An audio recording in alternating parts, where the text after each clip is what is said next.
Il contesto aiuta, è un contesto vero perché sappiamo le ferite che ha subito il Duomo di Gemona in occasione del terremoto del 66 e quindi crediamo che questo contesto sia il contesto migliore dove poter vedere lo spettacolo. Martedì 15 settembre lo spettacolo Orcolat 76 di Simone Cristicchi andrà in scena nel Duomo di Santa Maria Assunta a Gemona del Friuli, con una doppia replica, alle 17 per le istituzioni e alle 21 per il pubblico, in occasione del 50° anniversario della seconda scossa del terremoto del 1976. È una produzione culturale friulana che racconta una storia friulana, che è una storia di una caduta ma anche di una ricostruzione, e lo fa in maniera affascinante, ritornando nei luoghi in cui questa storia si è verificata. Un progetto che continua nel solco di quanto fatto 10 anni fa, le cui emozioni sono ancora forti e tangibili nei ricordi di chi vi ha partecipato. Il compito di questo grande evento è riuscire a tramandare alle giovani generazioni la grande forza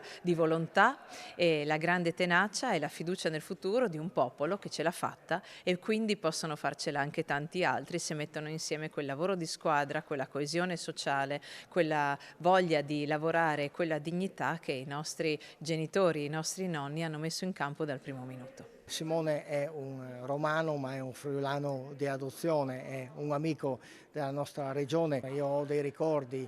dei 10 anni fa all'uscita dal Duomo di Gemona, con le persone in lacrime per la grande emozione avuta, e lui che si fermava a parlare con loro. Dopo il tutto esaurito registrato nelle tappe internazionali di Washington e Toronto, l'opera svolgerà una tournée in Friuli Venezia Giulia dal 20 al 24 ottobre, toccando Latisana, Sacile, Maniago, Grado e Artegna. 10 anni fa, quando l'avevamo fatto al Duomo di Gemona, fu una cosa fortissima, ma nello stesso tempo anche straziante per me, che nel 76 c'ero, frequentavo la scuola media a San Daniele del Friuli e ho perso dei miei compagni. Abbiamo portato appunto lo spettacolo all'ambasciata di Washington, abbiamo portato anche a Toronto, lì abbiamo incontrato anche la comunità friulana molto forte, molto radicata in quel territorio, e a Toronto in particolar modo la partecipazione del pubblico a livello emotivo è stata fortissima.